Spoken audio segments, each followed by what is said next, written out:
महाराज जी के आज के विशेषांक में रक्षा सूत्र परिवार के सभी सदस्यों का हार्दिक स्वागत है। बाबा जी के भक्तों को राम राम। जल्दी जल्दी अपने मार्ग से होते हुए घर की ओर लौट रहे थे। खुफिया ठांड पर एक स्थूलकाय व्यक्ति को कम्बल ओढ़े बैठा देखकर उनकी जैसे सांसें रुक गईं।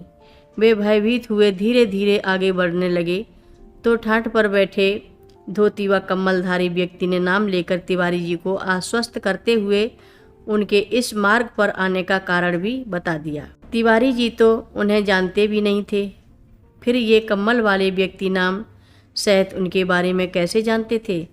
उन्हें तो यह भी नहीं पता था कि वे अपने मुकदमे के कागज के काम से कुछ कागजात लेकर लौट रहे थे। तब तिवारी जी को क्या पता था कि उस समय वे परम संत नीब करोरी महाराज जी के समक्ष खड़े थे।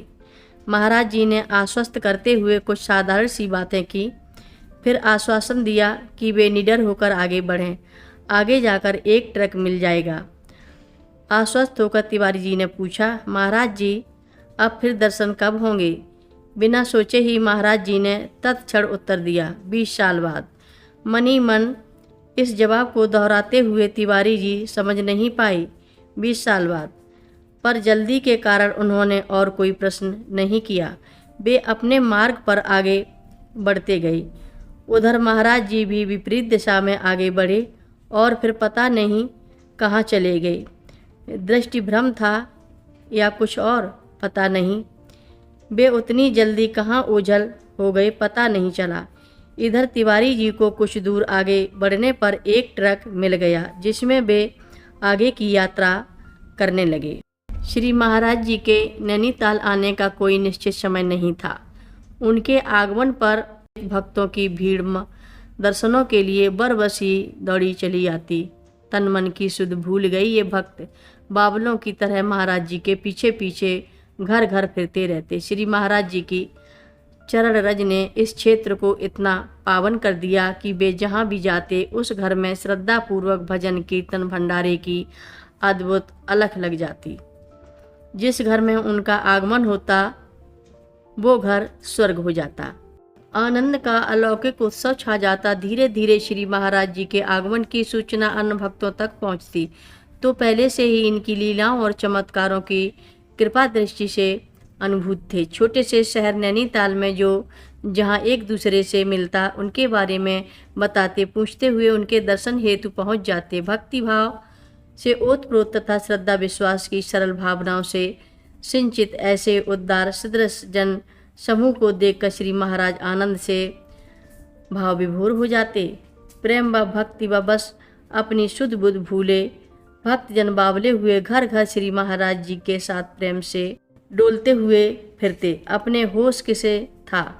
यह अमृतमय समय का धारा प्रवाह कितना रहेगा किसे पता था। समय के प्रवाह की निरंतरता में श्री महाराज जी कभी भी फिर भी वापस जा सकते थे। फिर पुनरागमन कब होगा कोई नहीं जानता था। इसलिए अपनी नौकरी व्यापार की चिंता किए बिना पुरुष व गृहस्थ जीवन के संबंधों से स्वयं को कुछ समय के लिए मुक्त करती हुई महिलाएं श्री महाराज जी के सत्संग में भाव समाधि में खोई रहती।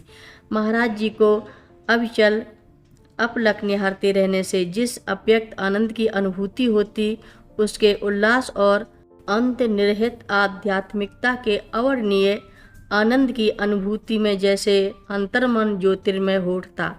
कितना अद्भुत चुम्बकीय आकर्षण था यह, जिसमें वे जन जन की स्मृति विस्मृति को अपने पास बांध कर रख लेते और स्वयं निर्विकार दृष्टा बने जन जन के हृदय में प्रेम का संचार कर देते थे।